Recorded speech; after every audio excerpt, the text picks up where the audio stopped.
Hey guys, welcome back to the channel. So in today's episode, I'm gonna give you an update on the Donkey Kong. So we're getting pretty close. So I'm gonna show you, I was working on the wire harness this weekend. Actually, here's a clip of that really quick. What you working on? Well, there's a company named Mike's Arcade. They do a lot of this Nintendo stuff. So if you have a Nintendo cabinet and you wanna, get a new control panel, they have control panels all put together, but they had a fire, unfortunately, and so a lot of their inventory is gone. So I'm having to take the wire diagram, from the manual and sort of make my own wire harness. So it's pretty complicated. Yeah, so there's the end of the wire harness. It's not actually that complicated. It's just time consuming and tedious. So yeah, so that's what I'm doing. And once this is done, I'm gonna go into the garage and test it. And hopefully at that point, it all works. If it works on the first try, that'd be awesome. So we'll see. That's it. We'll keep our fingers crossed. That turned out okay, so let's go check it out and I'll show you what's going on over there. Here's the Donkey Kong. It's not powered up right now, but I got the control panel all wired up, so it looks good right now. It's all wired up. Now I had to create my own harness, which is what you saw in that video with Kim. But what we're gonna do is, before I actually get started, I wanted to mention something. So I had a Sanyo EZ20, which is the Nintendo monitor, in there, and it was working, but it had some issues and I was gonna need to recap it. Well, come to find out, a buddy of mine, Danny, actually had an extra one. So here is a Sanyo EZ20. This is what they look like. And they can be flipped either horizontal or vertical based on what games were in those Nintendo cabinets. But yeah, so I'm having some issues with this one. The top of the screen is sort of starting to roll down. I mean, this screen does have burn-in, so that's obviously something that cannot be fixed. When you have burn-in, it's permanent. But I would like to get this one up and running. So what I did is I got one from Danny. I bought it, and this one I'm gonna actually recap so I have a spare. But this one over here that I put in here seems to be running okay. So I want to show you guys what I did. Here's the actual Donkey Kong board for those of you who've never seen it. JAMA boards are really simple, right? It's a simple and easy edge connector.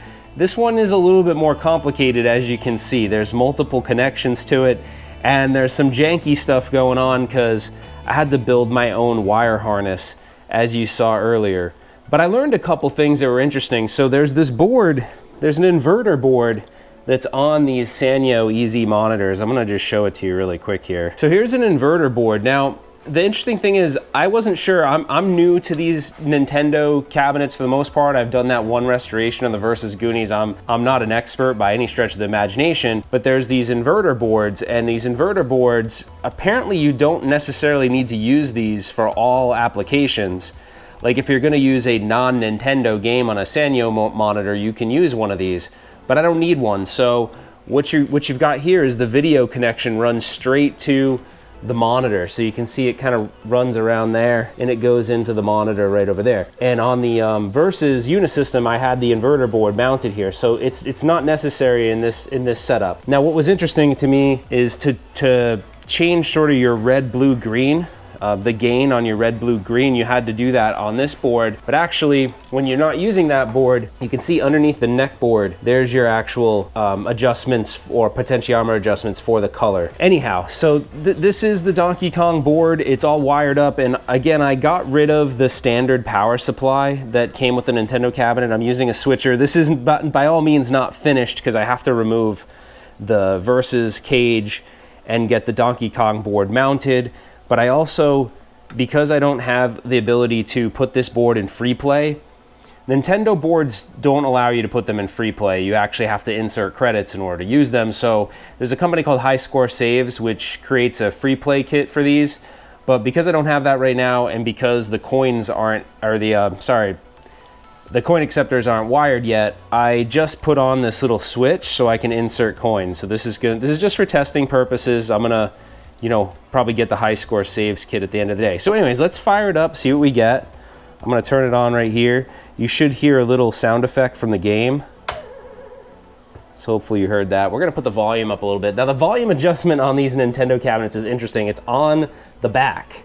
So kind of a weird place for it, but that's the volume adjustment right here.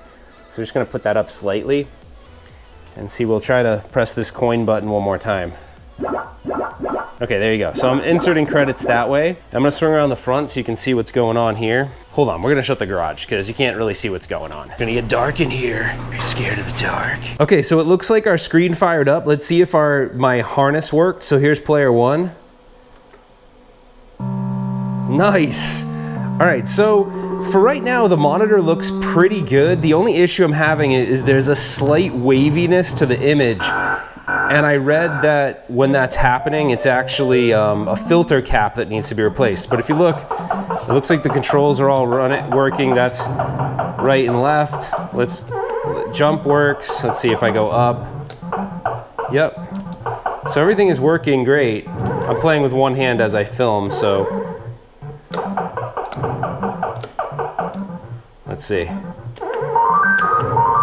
All right. Yeah, it's working good.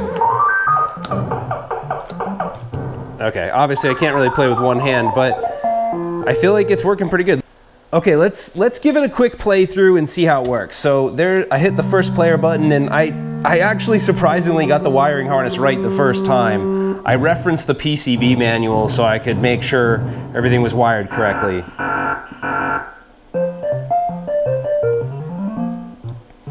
All right, let's see how I do. I always play rough when I know I'm filming something, and I don't cheat. I go with the first cut I have. So if I suck, I just suck, you know. But I feel good about how I'm gonna play during this. I don't know why. I'm just feeling good. I'm gonna jump 2 barrels at a time just because I'm that kind of badass. Oh. No. All right. One more time to redeem myself. I'm getting Pauline. It's happening. It's happening. My DK game is a bit rusty. I'm no Rexer show.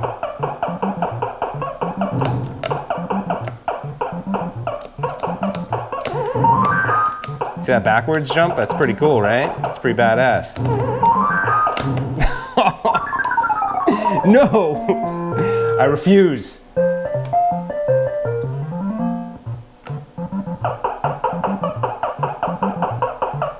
All right, here we go. I'm all in this time.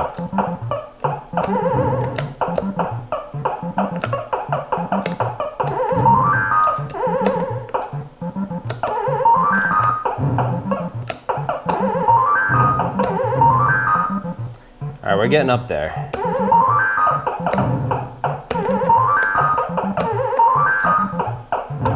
Boom!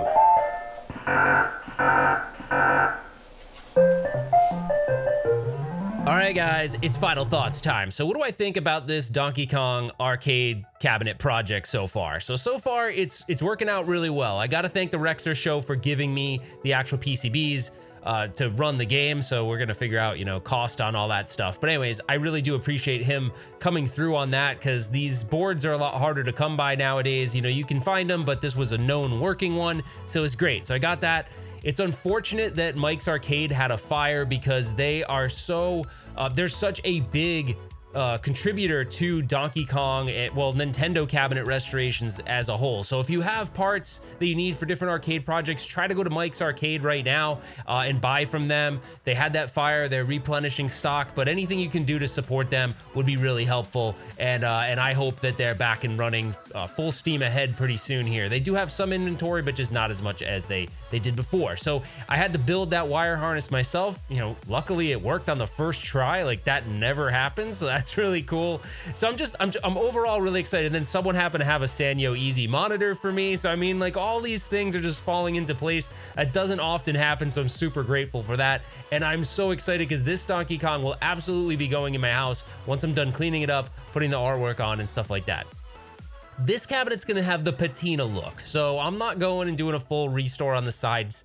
It actually is in pretty good shape. It has some scuffs and stuff, but hey, it's an arcade game. It's gonna have some scuffs. All right, guys, if you enjoyed this content, oh, one more thing. So I did replace the power supply with a switching power supply, and I get this question a lot. This was kind of a tip that I got from from TNT Amusements. They tend to put switching power supplies in almost all of their cabinets, and there's a reason for that. They want these machines to run for a long time, right? They want to keep them running for the future. So the thing is, when a lot of these standard power supplies would fail, they'd have voltage spikes and all sorts of nasty stuff, which would often sort of reduce the lifetime of the PCB, or the PCB would need to be repaired. So to alleviate the idea that there could be any potential voltage risk to the PCB, it's great to put a switching power supply in. Now, I understand it's not original equipment, not everyone's gonna agree with that, but I have refurbished some of my power supplies, but in this case, I'm putting a switcher in there because I want this one to last for a long time. All right, guys, that's it. If you enjoyed this video, give me a thumbs up, put your comments below, I want to hear from you, and I really appreciate you guys supporting the channel. That's it. Take care, and we will see you on the next one.